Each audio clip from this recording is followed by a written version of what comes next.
Good afternoon, ladies and gentlemen, and welcome to the KwaZulu-Natal Centre AGM on building eminence in the engineering profession. Before we start, a few webinar considerations. Attendees are reminded to ensure the volume is turned up on their device. Ensure you have a stable internet connection. This will ensure the streaming and audio will run smoothly. Attendees can ask questions via the questions panel located within the GoToWebinar control panel. And by default, the control panel is located on the right-hand side of your screen. The chat function is reserved for webinar organizers and panelists to communicate with attendees. Attendees will not be able to chat with each other, however, are encouraged to ask questions. A recording of this webinar will be made available on the SAIEE YouTube channel, SAIEE TV. The registration link is in the chat box. Please register so you receive notification when we do new uploads, and it's free. The recording of this webinar will be listed under the KZN Centre playlist. A certificate of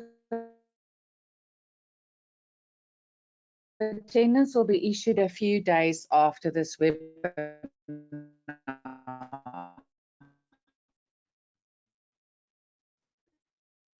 I'd like to introduce you now to our host for this afternoon, Richard Olschlager, who's the outgoing chairperson of SAIEE KZN Centre, and he is a technical director for energy, resources, and manufacturing projects. Hello, everybody. Welcome to the SAIEE KZN Centre. We're presenting live from UKZN, the electrical department. I've got a whole lot of students here, so thank you for making yourselves available and coming here. I'd like to just introduce my co-presenter here, who is Mings. Can you just move the slide on? Mera Jaibai, and Amara is an electrical engineer at Zutari. She has an MSc in electrical engineering, but you can read the rest in the bio. But I need to say that Amara has done a lot in terms of growing the eminence within the industry. She has recently won the BRICS challenge for renewables, and as also the Young Engineer of the Year for the KZN chapter, and at a national level with the SAIEE. So you're speaking to someone who's walked the talk here.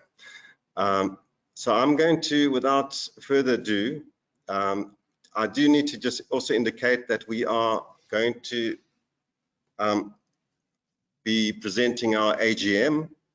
I'd like to encourage all members that are attending to also attend the AGM, our annual AGM for the SAIEE KZN. It will be about half an hour after this particular presentation. So without further ado, I'd like to hand over to Amira. If you can take a seat. Thanks, Richard, for that wonderful introduction.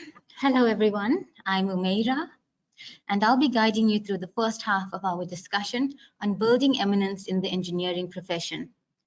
As a young engineer myself, I'll be sharing insights from my perspective and shedding light on how we can collectively elevate our industry. So let's embark on this journey together and explore the strategies and opportunities for growth in the engineering profession. Let's get right into it. The buzzword of our industry. Every company and institution is promoting the culture of eminence. So what exactly is eminence? Literally, the word eminence means the quality to stand out. In our context, it means the quality of standing out in our profession. To be eminent means to be, and to be recognized as among the best. Now, eminence may not be the first word that springs to mind when looking to further our careers, but professional recognition and eminence are inextricably linked. We achieve professional recognition by creating value. Eminence not only creates value, it also ensures that value is communicated, whether that's through journals, conferences, social media, and other external forums like this, so that our ideas can inspire others, spark innovation, and extend beyond our immediate sphere of influence. As your own value increases, you will have greater opportunity, greater security, and greater possibility to achieve your goals, whatever that might be. And thus, you will derive greater satisfaction in your career. So, is Eminence for you? Yes, of course it is. It would be a mistake to think that Eminence is reserved for a special few. It's not. It is for the person who is willing to understand what it is and how to achieve it. It is for the person who is willing to work to achieve it. And hopefully in this session, we will take you all a few steps closer to achieving it.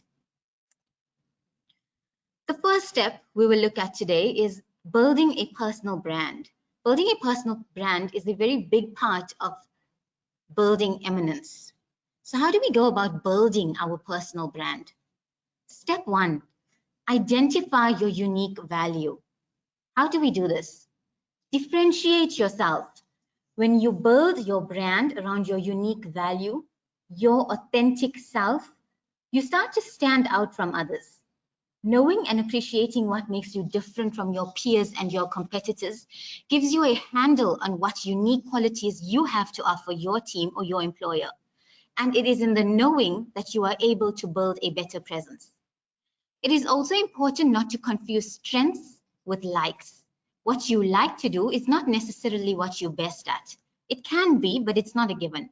And of course, for a successful career, you want to combine these two in order to overlap your strengths with your passion. So how do we go about answering these questions and actually building a personal brand? We have to start out by understanding ourselves better in order to do this, all right? So start by conducting a comprehensive self-assessment using structured frameworks such as the SWOT analysis to identify your unique proposition.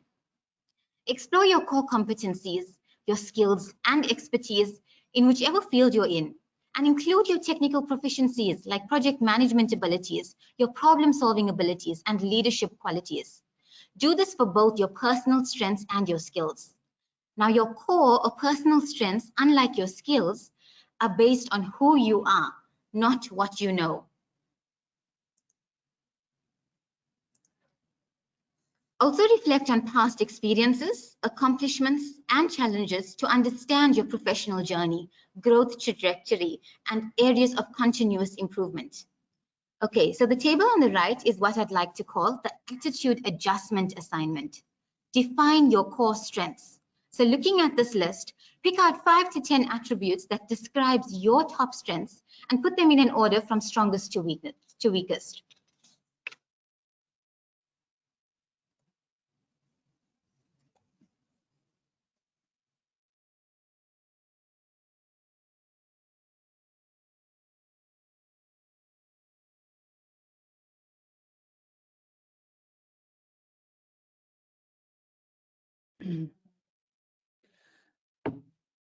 Sorry, Amira, you muted. There we go. Hi, Ming, sorry about that. We were just having technical issues on our side. No problem.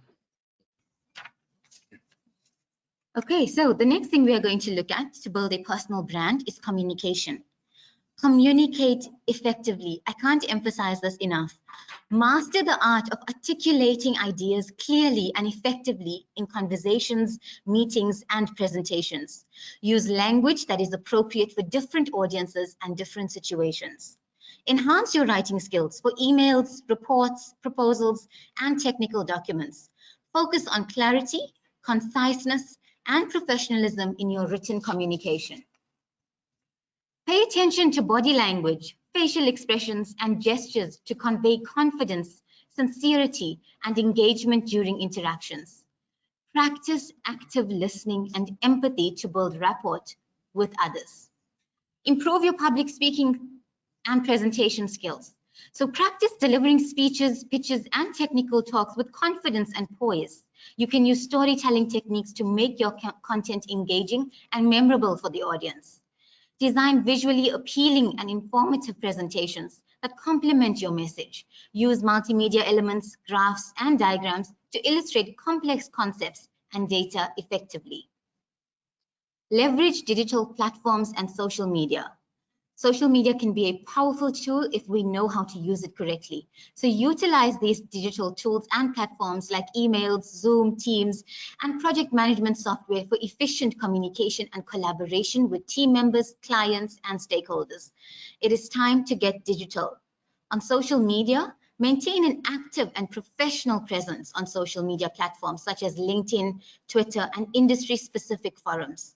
Share relevant content, engage in discussions, and network to build professional relationships. And you can do this by networking through social events, conferences, and online communities. So while we're on the topic of digital platforms, let's quickly look at some of the pros and cons of these online social media platforms like LinkedIn, Twitter, Instagram, and so on. So of course, online profiles are advantageous for professionals for many reasons, one of which they enhance your visibility. So if you optimize these digital platforms like LinkedIn, you attract your target audience and you actually expand your network. Okay, and this also creates network opportunities. So through these social media platforms, you don't know who you're going to connect with next. It could be a thought leader, recruiters, potential collaborators, and even job opportunities.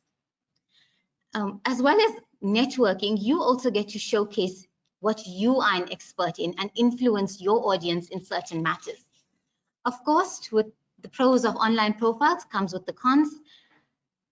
The one we are always concerned about the most is our privacy risk. So exercise caution with personal information and your contact details. There's always a risk of digital overload. So manage your online presence effectively. And don't dilute your profile by posting too much that is irrelevant. So manage your brand and post things that will attract messages to what you are trying to accomplish. And of course, adhere to the professional etiquette.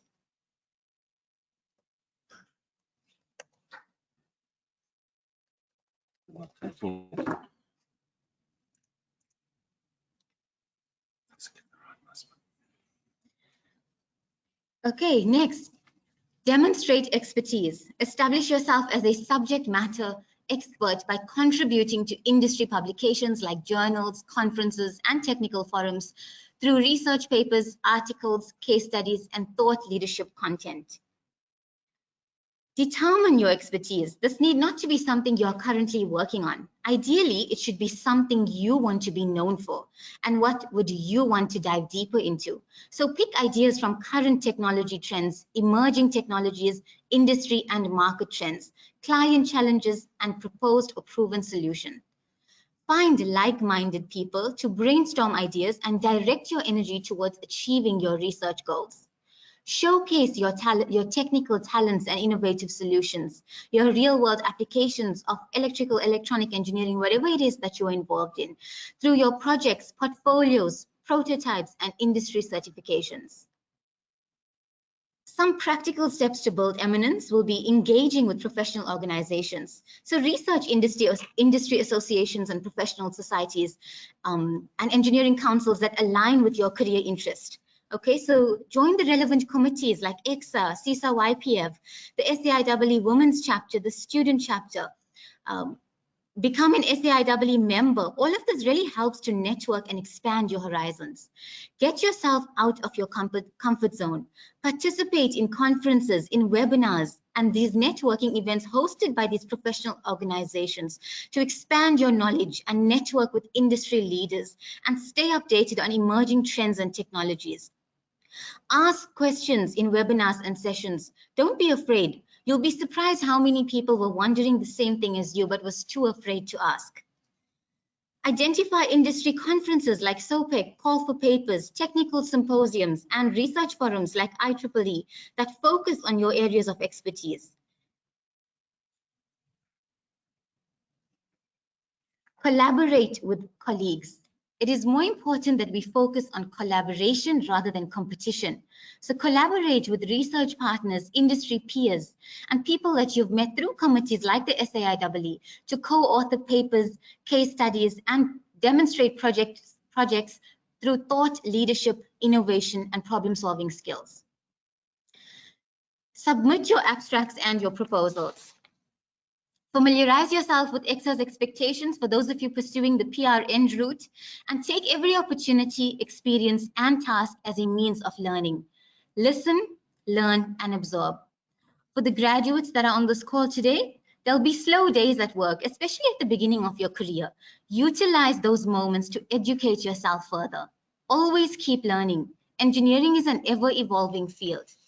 And for those who are, well, not so much graduates, it's very easy to get drowned into your 9 to 5. And as much as experience counts, you have to ask yourself, what are you doing to go the extra mile for your career development and to build your personal brand? Don't neglect your PRN, your PR registrations, PR, CPM, GCC. All of this increases your value and demonstrates your technical expertise in terms of the engineering profession. Basically, cultivate a reputation for excellence, reliability, and credibility by delivering high-quality work, exceeding client expectations, and continuously updating your knowledge and skills in alignment with industry advancements. The time is now for innovation, forward thinking, and sustainable development. Building relationships is a big part of building your personal brand. It's crucial that we forge authentic and meaningful connections with industry peers, our mentors, clients, stakeholders through networking, collaboration, and relationship building activities. Cultivate a culture of reciprocity and professional generosity by offering support and value and assistance within your network, including mentorships, referrals, and knowledge sharing opportunities. Ultimately, fostering these strong relationships creates a thriving community of collaboration and mutual success. Teamwork makes the dream work, so be the team player you want to see in your team. And ultimately, along with your technical skills, don't neglect your soft skills. Build your EQ while building your IQ. And this will not only make you a good engineer, but a great leader too. And it will improve your relationships with team members, clients, and stakeholders. Last but not least, I want you to ask yourself the following questions to get you started to building your personal brand. What is your vision and your purpose? Before you can brand yourself, you need to dig deep. Introspection is tough, but it's necessary. And understand what it is that you want to be known for. What practice or expertise is it that you are trying to build? What kind of client relationships do you want? Ask yourself these hard questions about your purpose for doing all of this. What are your values and your passions? This is the touchy-feel stuff. You really have to understand what you stand for, your worldview and your personal values to be able to be real and authentic so that you can move forward. To decide if an opportunity is a good fit for you, you really need to understand your operating principles, your personal beliefs, and your passions, the things that really drive you, or ultimately you will not be happy. This task may take a while, and actually branding is probably something we will be working on for the rest of our lives. So now is a good time to start. Ladies and gentlemen, thank you so much for your attention. I will now hand over to Richard. Thanks. Yeah, so you've heard about how to use online to brand yourself, and you're not going to get that from me, I'm afraid. Two less thumbs and still trying to drive the mouse over here. So what you will get from me is sort of 30 years into my career. Yeah, what does Eminence mean looking backwards? What would I have changed if I had a chance to do things over? And what are the pitfalls of all of this that Mayor has been talking about? And well done. And also, just thank you for pitching here. So I'm talking to a relatively young audience in front of me, except for you, Jay. And don't know what the demographic is online, but I'm not going to waffle too much. Let me just get straight into it. Okay, so you're talking to, I call myself a seasoned engineer. Maybe that's just being polite, but I just want to talk about this fact that Eminence is actually multidimensional, and I want to talk about just credibility. For me, is one of the central aspects of it. You can be as flashy as you like, but that doesn't make you credible. You know, and for credibility to exist, there needs to be some sense of authenticity. You know, a lot of guys get excited and they want to rise too quickly without having done the hard yards of doing, for an athlete, they will hit the field, they'll do the training. So people want the limelight, with 1 million followers, but they're not actually, if you look at them, they're paper thin. There's nothing of substance under there. And so you've got to build substance, and that comes, unfortunately, with the hard work for you to be credible. So please try and avoid the shortcuts. It's tempting, but it's a pitfall.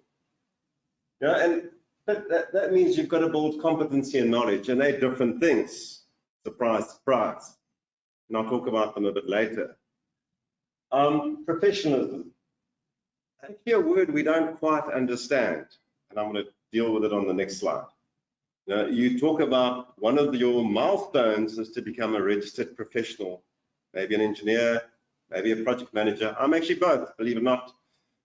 And I think people don't quite understand what that means, but the core tenets of professionalism are integrity and behavior, how you behave, who you are addressing, whose agenda are you following, and your communication is what you're communicating, and this aspect of excellence is core to everything that we want to do. Excellence is difficult. I mean, I began my career, I used to make lots of mistakes. You're in a hurry, you're trying to prove yourself, you haven't quite built up confidence yet. And it's okay in the early stages of your career to be going that route, but to be aware of it, you should actually make yourself accountable to someone who is driving and checking and building good cultural practices in terms of your behavior. So this issue of finding a good mentor is key. If you want eminence, find someone who's eminent for the right reasons, who's credible, and make them your best friend. Hot tip. And this issue of citizenship. Wow, citizenship? How did that appear there? We are not here to serve ourselves. As a profession, there is an external versus internal locus of focus. Are you only worried about your self-image, or are you here to make the world a better place? We'll talk about that in a little bit more detail. Representation. Who do you represent? Do you represent some corporate's big interests, and you're going to wipe out the little people? Or, okay. Or are you looking after the public's interests? And those are key questions that start to arise in the furtherance of because you will be challenged in your career that will span 30, 40, 50 years from now. And then a safety culture. Safety culture means, once again, am I thoughtless? Or safety is something that horrible to say, but it was very low on my priority listing. And actually, it's now risen significantly higher when you understand that there are people whose families depend on them. And you're looking after, a breadwinner who takes a knock because of your bad design, has a knock-on effect. I want to talk about the why of Eminence. And this is Sinek's golden circle. I don't know if you've come across it at all, but what Amira was talking about is a little bit of the how we do it. You go online and you build up your brand and all of that stuff. That's, you go and present a couple of papers, you write to journals. That's how. And how is good. But without a why, how is irrelevant. Why are you doing it? So what we do, how we do it, the most compelling thing that will change your journey from here in is why you're trying to do it. And you need to go and spend some time staring in the mirror and unpack your why. Why do I want to build the brand? For what purpose? Am I trying to build influence so that I can make a change in society, or I'm just wanting big bucks and make myself look good? I want to talk about this issue of being a professional. Is it about, I mean, I've met so many engineers that all they're after is the fancy BM. That's what they signed up for. And they think that's what being a professional is about. The oak who rocks up to the meeting with the biggest car is the oak who's most successful. You know what's very, I think, for my core team back in Durban, I drove the same car for 25 years. Only recently did I get a rivet when it fell to pieces.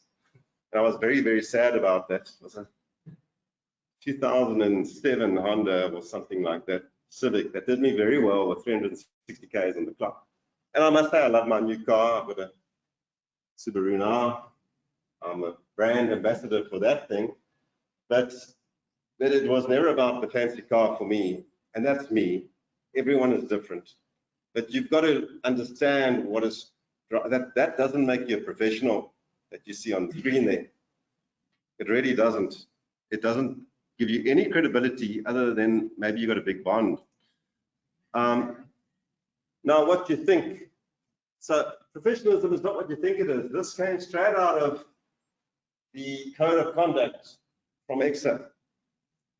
Has anyone actually read this here of the older engineers, more mature?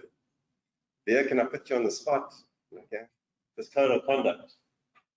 I mean, why, when you sign up to be a professional, what did you sign up for? What was expected of you? What was expected is that you apply your knowledge and skill in the interest of who? The public. I want you to count how many times that word appears in this code of conduct. And what?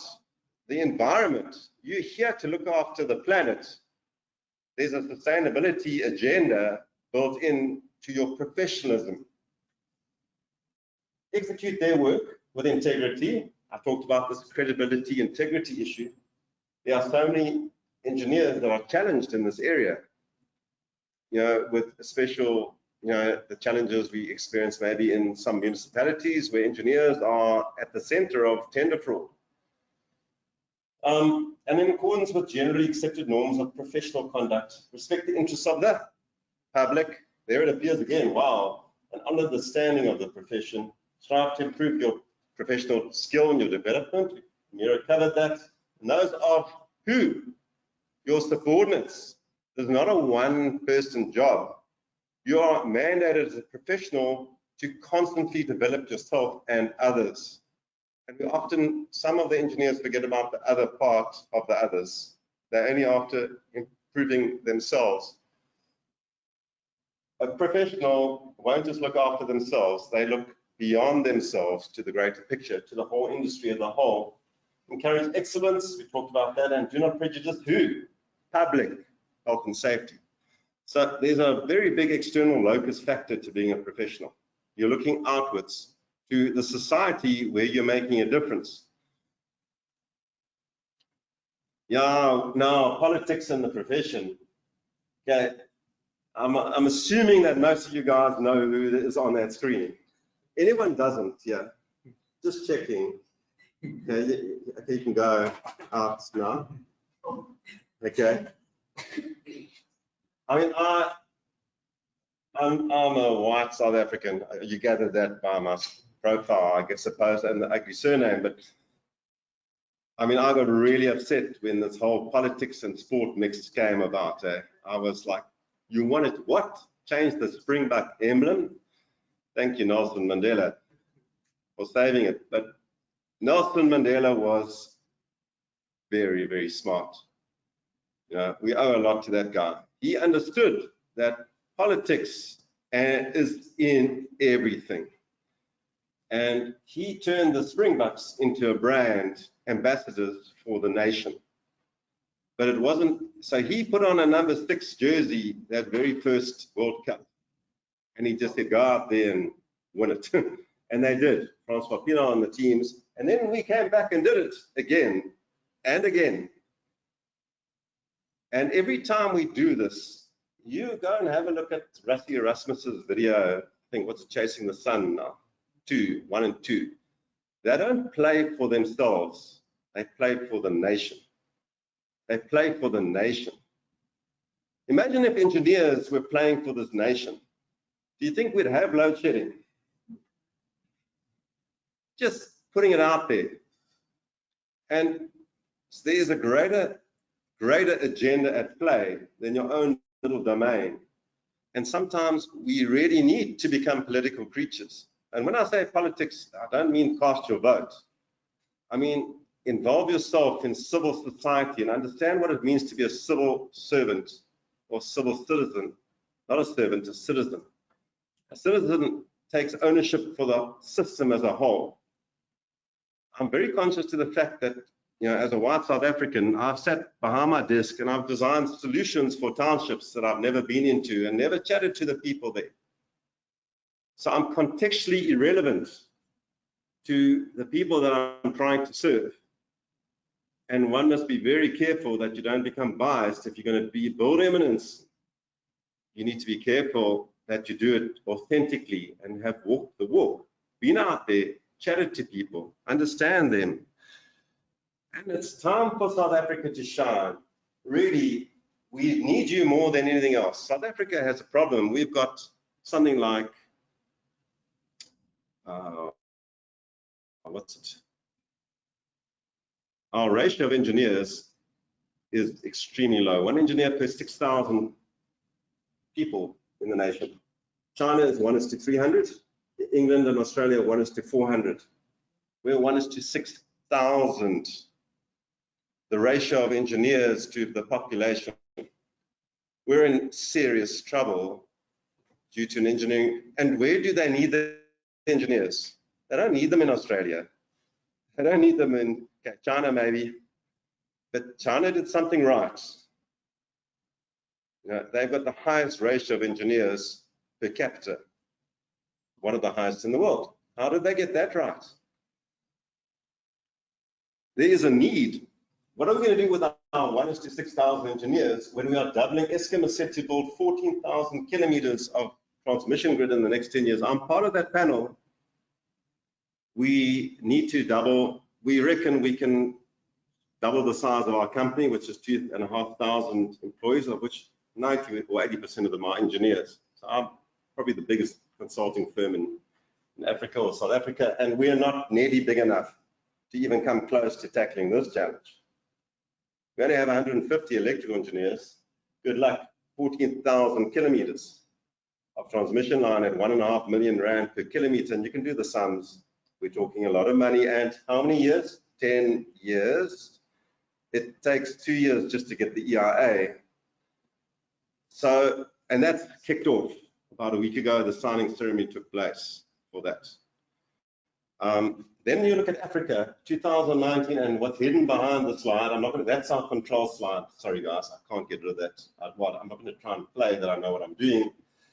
But by 2060, the number that you see on the 2019 will double, and that's embedded generation. So the embedded generation capacity in Africa is set to double in the next 15 to 20 years. And I work all over Africa. It is rampant. It is rampant.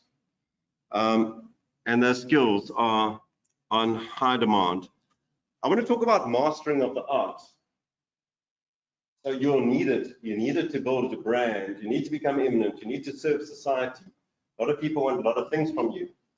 I also wanted to talk about what it means to be a master. You know, a lot of people think they're really good and they're actually not so lacquer.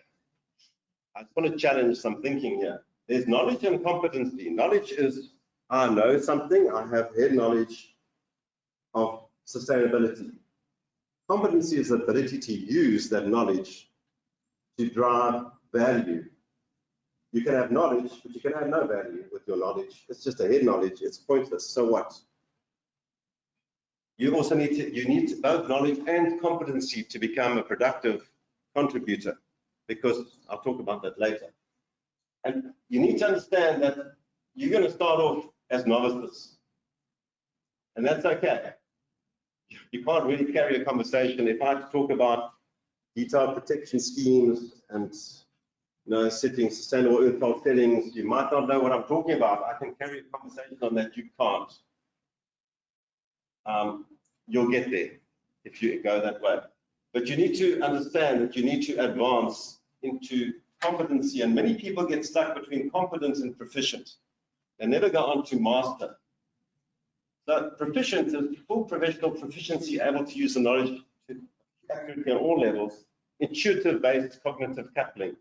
And so they actually start to, without thinking about it, solve the problem. It's just intuitive. Now, mastery is interesting.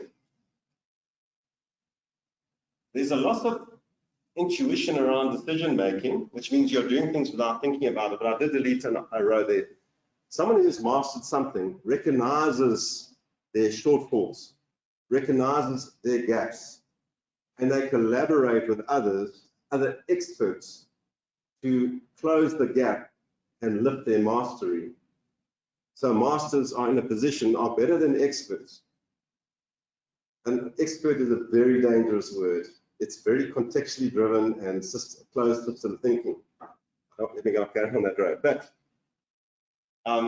being a master is an acute awareness that I'm not God's gift to the profession, that I don't have all the answers, but I know how to find them, and I know where my weaknesses are, and I know how to close that gap.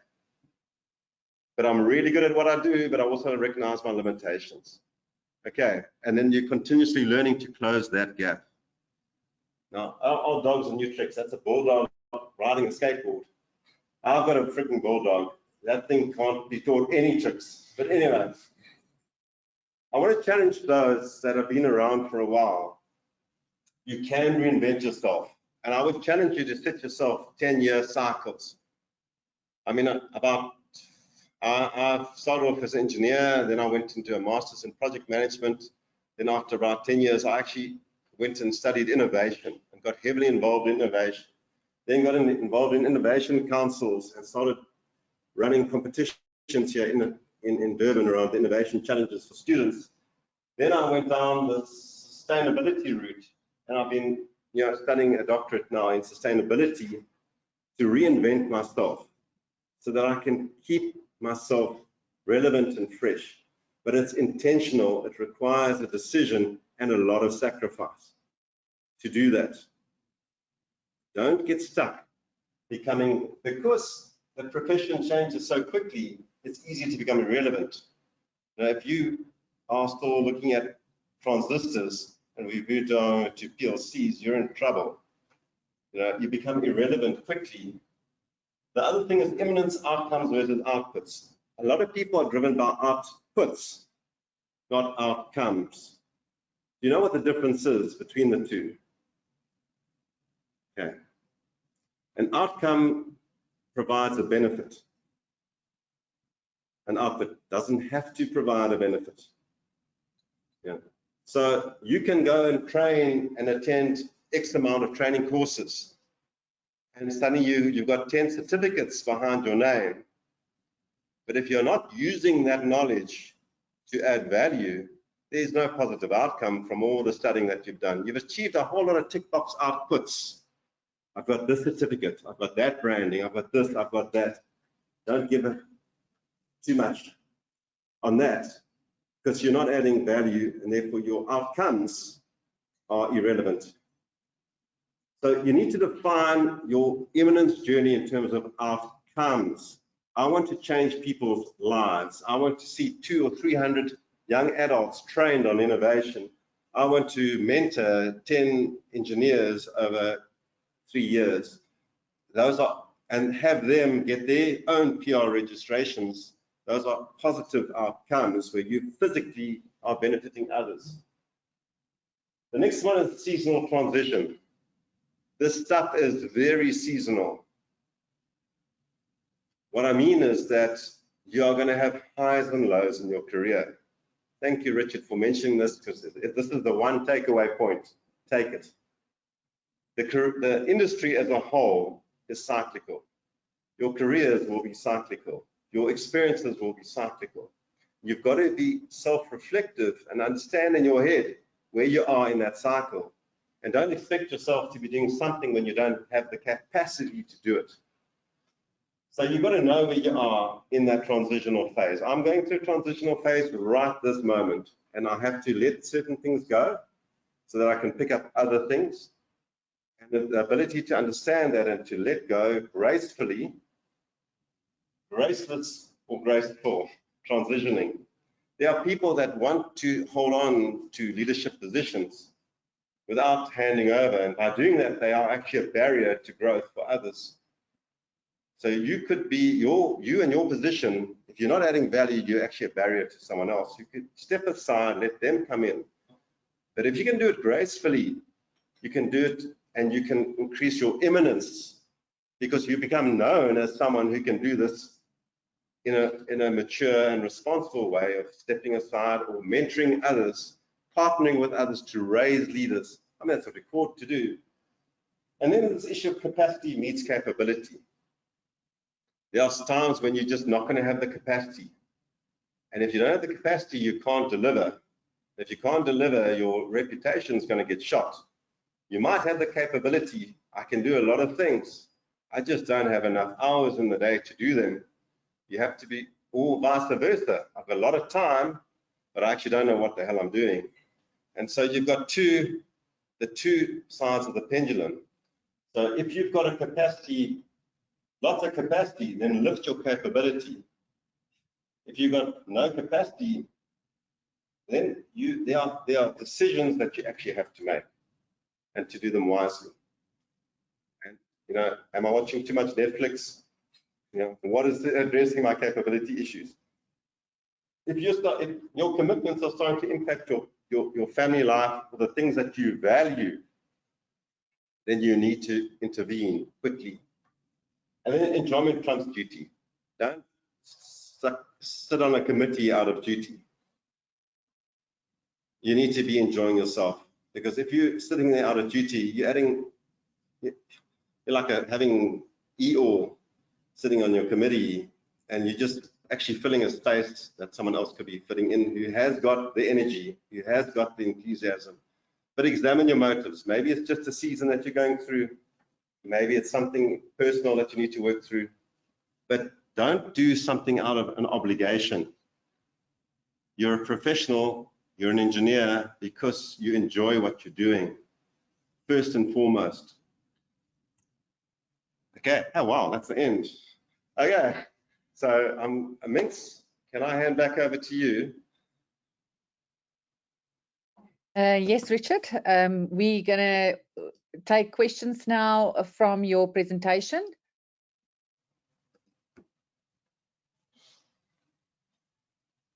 Okay, and please feel free to ask questions here for those that are sitting in front here. Absolutely. I've got a question here for Ms. Amira, who's from Laika Lambada. She or he, my apologies if I'm not sure. How do you deal with imposter syndrome and not wanting to come across as a show-off or a know-it-all? Although your intentions is to be eminent, you can be misunderstood.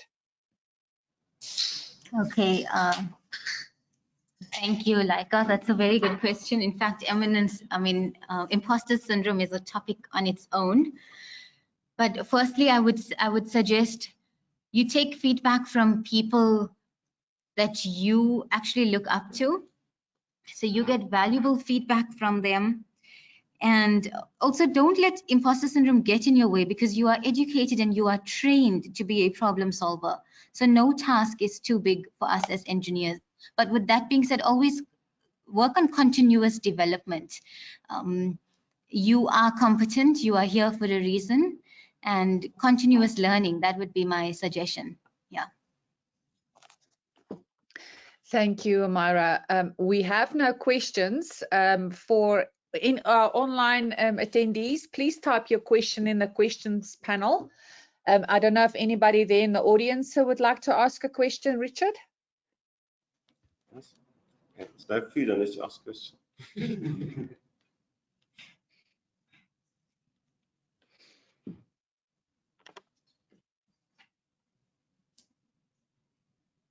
I think we can proceed on.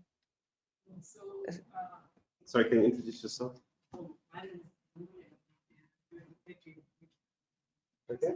What I want to know is, now we are not, okay, I am not really aware of what engineers do in the industry. So I'm trying to understand, what is it that you wake up every day and goes with and do on a daily basis? Okay, Fantastic question. so our question is from the audience, and for those online, it's we have a third-year student that asked the question. Basically, she's not too certain what we actually do as engineers, so she wants to know what it is that we wake up every morning to do at work. So I'm in consulting engineering, and every day it's different, but my main focus is renewable energy and sustainability. And I must say that I'm very passionate about what I do. So when I wake up in the morning, it doesn't feel like a chore because it's something that I like to do. So I would advise you as students to go into the paths that you are passionate about and that you enjoy doing. Don't just focus on money early in your career. Focus on building your values and your skill set, and the money will follow. So a day at Satari is different every day, actually. But one of the days would basically be renewable energy, designing solar plants, meetings. Then I'm here. So, but it's all things that I'm passionate about and I enjoy doing. From Richard's side, Amira's doing a son of design for a Coca-Cola factory in Sierra Leone at the moment, for example. So, okay, so the profession is huge. I'm going to give you an overview of the profession. Would you like an overview of the profession? Okay, it is actually almost infinite, and as we are talking, new positions are becoming available for engineers that haven't been written on paper yet, because it's such a fast developing environment. So there's the old stables, you know, it's around about a volt and an amp. And that can stretch from, we normally break it up into different categories in terms of consulting environment. We have control instrumentation, which is a lot of robotics, conveyor controls, mining controls, protection systems. There's telecommunications, and those are the things that go with communications, fiber links and so forth, microwave. And that's one very tiny portion of the industry. Then we have LV, what we call, we typically have a built environment or an LV low voltage is what we call it. And it typically deals with, when we say the built environment, it's establishment of office blocks like this, or stadium lighting, or general infrastructure lighting as a base. So it could be a factory where we're doing industrial lighting. It could be a sports stadium with backup renewable energy needs. It could be anything that is in that built environment, from commercial.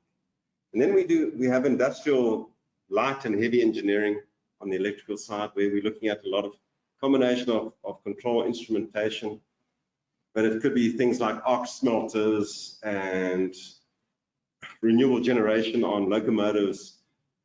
Then, and at the moment, doing a lot of, our particular office is doing a lot of cogeneration, where we're trying to convert sugar mills to be net exporters of power to the grid. So then we look at regulatory compliances. I know big terms, but you can't just stick generation onto the grid. You've got to somehow get it. How much time have we got, Dr. Khan? I saw you. Sorry? 10 minutes to AGM. Okay, so I'm going to bring this to a little halt. Then you start moving up the voltage scales. So you have medium voltage and a lot of what we call distribution for city environment, your cabling networks for suburban life, for large industrial customers. There's all medium voltage switchgear and all that goes with that, you know, 11, 22 overhead lines and cable systems. Then you start going to from distribution into the transmission networks. And there you start going into the big power lines and the significant underground cables and undersea cables and the switchgear and the substation nodes that control the flow of power. And there you get physical infrastructure, and then you get the modeling aspects of it. Don't even get me started. There are hundreds and hundreds of avenues for you to go. It suits everyone. Then you can go into generation. From generation, it's everything from renewables to thermal plants, to rotating plants, to control systems for generation, to battery energy storage, and so forth, up to putting a space shuttle up into space and a Mars lunar lander on to Mars. My name is Rosisto. I'm final year of computer engineering. Yes. No, we don't deal with computer engineers, sorry. Not real engineering. I don't know how you call that name. I don't know where it came from. Oh my goodness. That's a joke, Minx. Don't record that.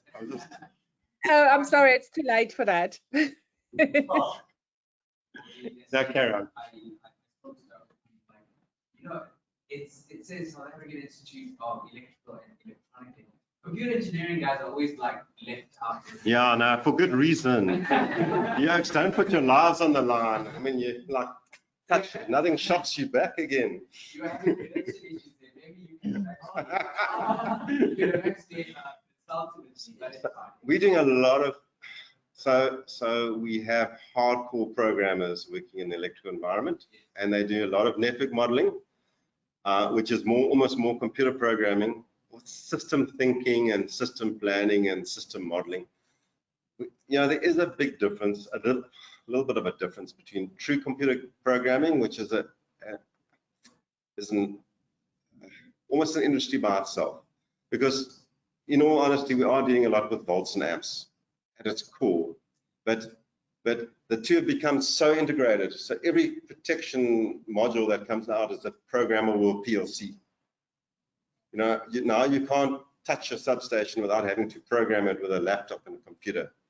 You know, and so there is definitely an overlap, but you've got to be careful because the fundamentals they teach you in computer skills are fantastic and outside of my learning aptitude, but they won't let you survive in a substation. You know, because what you're learning there is electromagnetic field and flux displacement, lightning surge transmission, it's earth map calculations and things like that. But they are both incredibly important aspects of engineering. Dr. Khan, I see you. My question. My question is actually, so we obviously engineering is 4 years, and then you have the masters. Both of you spoke a lot about you know, continuous learning and reinventing yourself. And so I'm just curious, seeing around the lectures as well. So, and maybe this you could help me as well.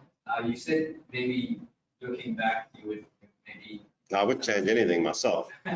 Okay, so would you recommend, you know, going to the master's route, PhD, okay. in your engineering?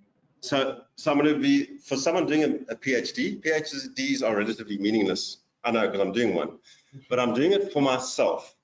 The industry doesn't generally pay you more for a PhD unless you're really in advisory services as a hectic advisor working for the World Bank or whatever the story is. So I'm doing it for my own intent. It wasn't really for I don't think my work's going to compensate me very much. A master's is really beneficial, like seriously beneficial, because it's making you a master in some form of something or other. But I will make a recommendation and say that often it's better to get into industry before jumping into your master's, so that you know what you really want to taste. Because once you commit to a master's, you already narrowed your career path to a certain extent. So you've got to be quite cautious. And then you also get two different types of development. I mean, I did a master's in project management. So I'm both a technical specialist in control plant. I don't get to, by the time, okay, so Amira now is probably 80 to 90% technical. Okay, so after about 10 years, she will probably drop to about 75% technical, 25% commercial, where you're creating briefs for projects and you're doing project management work. When you get to my age, it's 70 to 80% commercial and financial controls, where I'm directing large projects, solar farm in the Karoo, resources and whole engineering teams under me, you know, maybe 20 or 30 resources, and your project management skills rise to the top. But we have for our organization, you're allowed to choose. I want to stay technical, or I want to become more managerial. And if you're going to be managerial, then it's primarily projects, in all honesty, because that's what I personally deal with in my environment, because you're delivering infrastructure. It's a project. You know, there's a budget, quality, specifications, timelines, outcomes that need to come out of that. So you get to choose. That's why, you know, that I probably didn't want to become an engineer. I wanted to be an architect. Couldn't get a bursary. Got a bursary with ESCOM. Absolutely loved it. Absolutely loved it. Just to add to, since you're in final year, you decided, should I go straight to do my master's or should I go work? You have to first ask yourself, what is it that I'm genuinely passionate about? What is it that you like to do? And if you haven't yet found that answer, then it's okay. I was asking myself the same thing when I completed my degree. Minx, can you mute? There's feedback. And I decided to go into the working world. And now, after 2 to 3 years, then I pursued my master's because I found something that I'm genuinely interested in and passionate about. So with that being said, find a topic that you actually enjoy and you want to do. Don't just get a master's for the sake of having the title. Not a good idea, actually. Okay, I'm going to call it an end there. If you want to speak to us, you're going to have to hang around a bit later. We're going to start an AGM now. It's actually, I would recommend that you hang around because it's not going to be long, half an hour. It's just going to give you an overview of what the South African Institute of Engineering and KZN has been up to. You know, that student membership fee that you threw at us, thank you. You know, it went to the new BMW. Not quite. So I need to end this presentation and switch over to this one.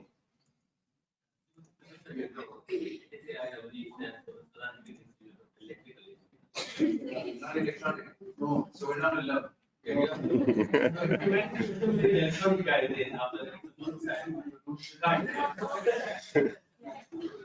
Okay, thank you, Minx, for just taking us through that first one, and to everyone that has stayed for the AGM, I really appreciate it. So yes, I'm Richard Arschlager. I'm the current chairperson for the SAIEE KZN chapter. This is the annual general meeting to 2024, and I just really want to give you a quick overview of what we've been up to as an institute. And I think for the audience here at UKZN, I think you're going to find this actually quite beneficial. You know, we actually have a great time. There's lots of money spent on parties. No, okay, no, not quite, but okay. So just a quick AGM. There's a welcome, and I've explained that. Minx? Sorry, I'm just waiting to view your screen. We can't see your screen. Oh, okay, let me show us. Thank you so much, Minx. Bring order, bring order. Can you see it? Yes, perfect. Please proceed. Fantastic. Okay, thank you so much.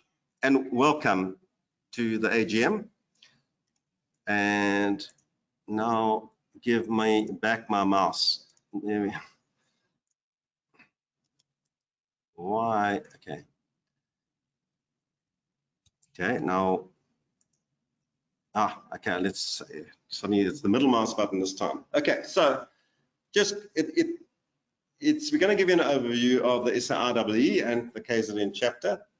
Then I'm going to give you the chairman's report. We have a couple of portfolios, and I'm going to talk about what those portfolios have been up to in the last year, 2000. There are accounts under 3.1 that we need to account for. You need to see where the money's going. And then we want to just give you a view of what's happening in 24, looking forward this year and into next year. There is an election of a treasurer and banking secretaries, and then we have Shanghai, co-opted members into the committee, and we're going to share that. And then basically a general items and vote of thanks. And so I just want to see if I can actually hide this thing without absolutely. Okay, there we go. So the South African Institute of Electrical Engineers has about 6,000 members, and its mission is to basically enhance the practice of electrical engineering in South Africa. The stature of the members through networking, influence, education, and communication. I mean, that's what we kind of offer here. We're trying to assist you in your careers. We strive to provide leadership to electrical and electronic, yes, particularly electronic engineering disciplines, support our members in becoming more effective practitioners. So we want you to be the best that you can be for the sake of the entire country, really. And so the quality of life of all communities in South Africa is uplifted. That's that whole aspect of looking for the public's interest. And then the SAIEE is a non-profit organization, and we're governed by various bylaws. So we're not rogue agents here. So in KZN, this seems okay. We have 577 members, but I'll use it at 600 after you guys all signed up here. You'll take that number to the 600 I need. There is a strong centre cohort. So we've got a lot of people in the age of 35 to 45, which is really good news, because that is actually where the brain drain kind of happens. But that's the bulk of our members at this moment. So things are looking good. And we also have a lot of female members. You know, we had this thing like 10 or 15 years ago. When I was at university, there was one lady in my entire faculty of like 130 engineers. That has completely changed, and it is the best thing ever. So, and the impact of the ladies in the committee has been noticeable. And there's been a significant shift in race demographics. So almost all the new members are Black, Indian, Asian categories. And so we've got this excellent, more balanced representation of the members. Then, you know, who does what, where, and how? We have actually 19 co-opted members on the committee that are serving in different roles. So it's not the world's smallest committee. And we have 3 different portfolios. We have look at stakeholders, and stakeholders typically look at relationships. I'll talk about that portfolio in more detail. Events and marketing, and we'll cover those in detail later. And then I actually didn't get to update this slide properly. So we'll talk about the representation. We've got Crystal, who is the chairperson, taking over from me, and we'll formally recognize that later on. Dr. Mohammed Khan, sitting at the back there, who is going to be taking the vice chairperson. Crystal is taking over from me as treasurer. We have Tandazile as secretary, and then we have these portfolio heads. Dr. Khan is looking at stakeholder engagement, Veshini, governor, events, and Amira over here, marketing. And then they are supported by various teams under them. So there's these whole teams that are operating to deliver. What do they do? We'll get there. Now I've managed to hide the financials under here.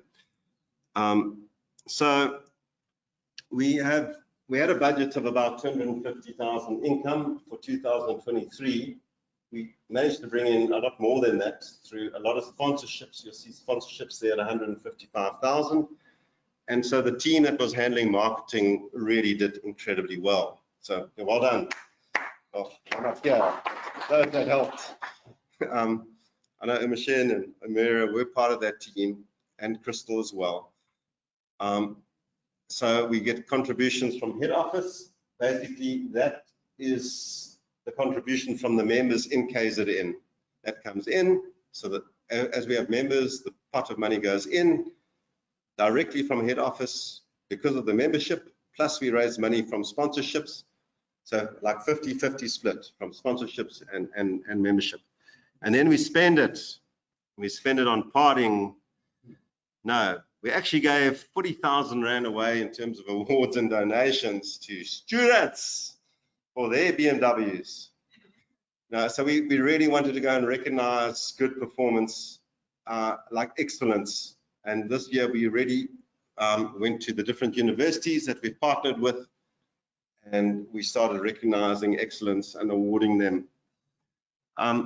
So there's a big increase in awards and donations. Then we had a lot of trips. That's where community and marketing strategy is. We took guys to factory visits, going to different factories that make insulators and solar panels or whatever.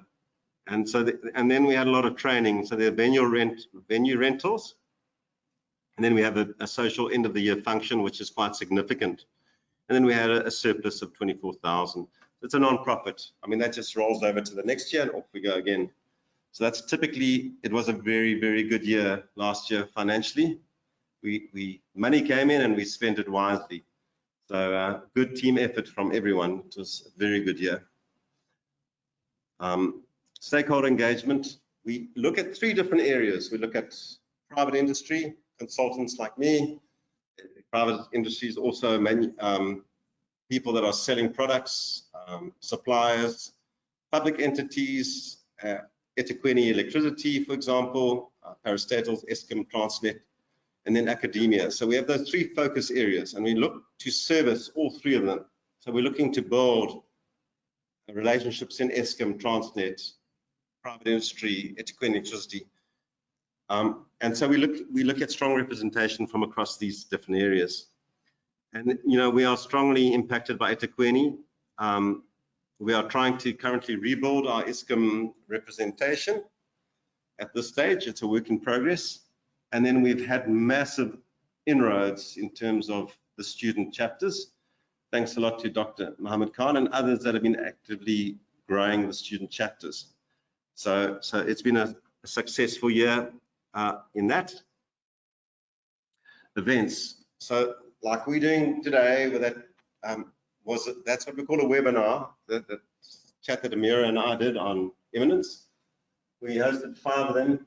We looked at energy storage in South Africa, looking at utility scale solar PV, and then we had some other issues like looking at Durban's economy and growth forecasting, probabilistic planning, that's electrical planning for future networks, financial modeling, and things like that for renewable modeling.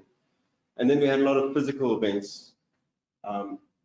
Introduction to intellectual property. We had lawyers come out and actually, as part of what we're trying to promote is that there's maybe not all the jobs required for you when you graduate. So we've been trying to host a lot of training on entrepreneurial development, how to become aware of developing that and the pitfalls of intellectual property. We had the Chairman's Breakfast, Women in Engineering Conference, which was launched, highly successful. I think, 55, that was our inaugural one. We had full sponsorship and like 99% attendance of the venue. We couldn't fit anyone else in it. It was very well represented. Presentations on entrepreneurship, Find About Durban, annual awards, and so forth. And then we had 3 factory visits to Vexilia that make insulators for big transmission lines and all sorts of things, NCP alcohol, and Conlog, which is meters and other things. So you can see there's been a lot of things happening. Here's just a couple of photos of some of those events. That's Deshme with the Women in Engineering launch. And we had our award ceremony, which was actually a lot of fun. That's where we handed out all the money to students, the top performing students in electrical engineering for different universities and things like that. I just want to highlight, we've done a lot in terms of building. Here's some of our sponsors that sponsored us last year. I think these are just the ones from last year. You can see there's a lot of people that have partnered with us to develop the influence of the SAIEE, to uplift the lot of electrical engineering in KZN. And then, we look at CPD registration. So we had these 5 events where you can actually get points for your continuous professional development. That's what the CPD means. If you're going to stay a professional engineer, you get points for attending talks like this. So Amir and I will now take this talk, we'll load it onto the head office system, and you'll get points for attending this towards your continual professional development. Then the strategy for 24-25. So here we really want to grow our student chapters more. So in UKZN, we've had quite a successful launch, but there are other institutes that we are focusing on, and we will invest money in that and time to build those other chapters up. We really believe that it's with you that are sitting here in this room that are going to fix all the hash ups that we've done and left you with.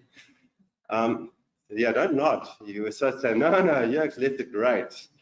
Okay, now I get no one did that. Okay. No, everyone's shaking their heads. Okay. So, but we need to equip you to do better than what we have done and to be be empowered to take on the challenges of a transformed South Africa, energy transition for South Africa and wherever you are in the world. We want to increase our membership. We want to increase the value that we're giving, because we exist to give you value. And if we don't give you value, why be a member? Yeah, you've got better things to do with you can get Showmax and Netflix.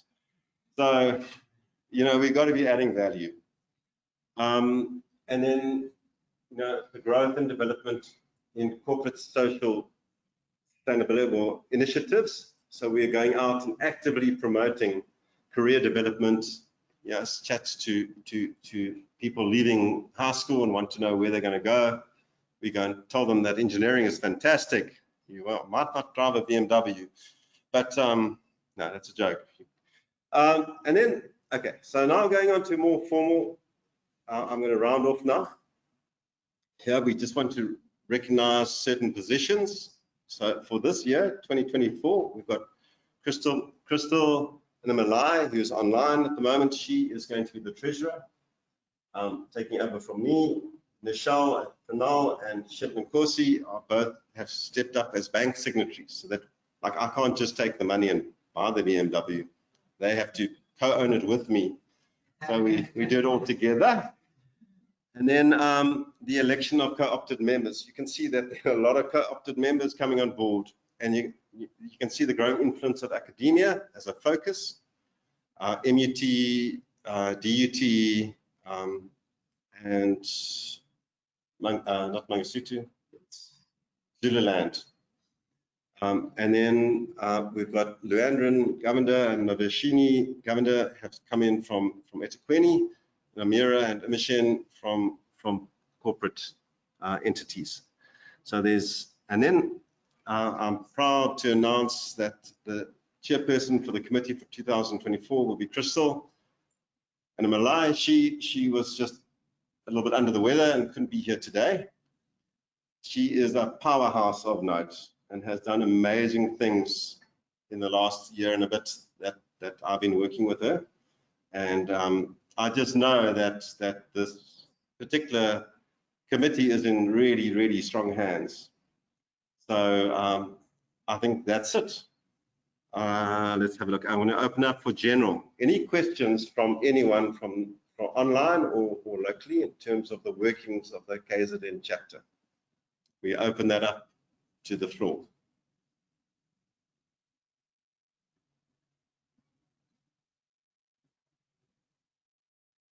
Minx, any questions posted online? No questions online to do with your AGM report. I encourage all attendees, please type your questions in the questions panel. Okay, then I'm going to continue just with a vote of thanks. I just want to acknowledge head office. In 2023, it was under Professor Jan de Kock, who was heading up SAIEE at head office. The support of Minx, who's currently online. Thank you, Minx. You've been really fantastic, always. And then the 3 portfolio leads that were operating last year really worked fantastically well. That's Crystal, Deshmay, Dr. Mohammed Khan. And then to the many sponsors, I've already acknowledged them. And then we have departing committee members. Deshmay has immigrated. I have semigrated. Magwapi stepped off with maternity, and just to give thanks and acknowledgement for those that have served. So thank you, and that's the end of the AGM. Thank you very much, Richard, and to the team there in KZN. Appreciate it, and to our online attendees, thank you very much for joining us this afternoon. If you have any questions or you're based in KZN and you want to get involved with the KZN Centre, please send an email on the screen, kznc@saiee.org.za. And before we go, please find the latest issue of What Now? The May issue is in the handout section, as well as the 2024 SAIEE Training Academy brochure for our upcoming CPD training courses.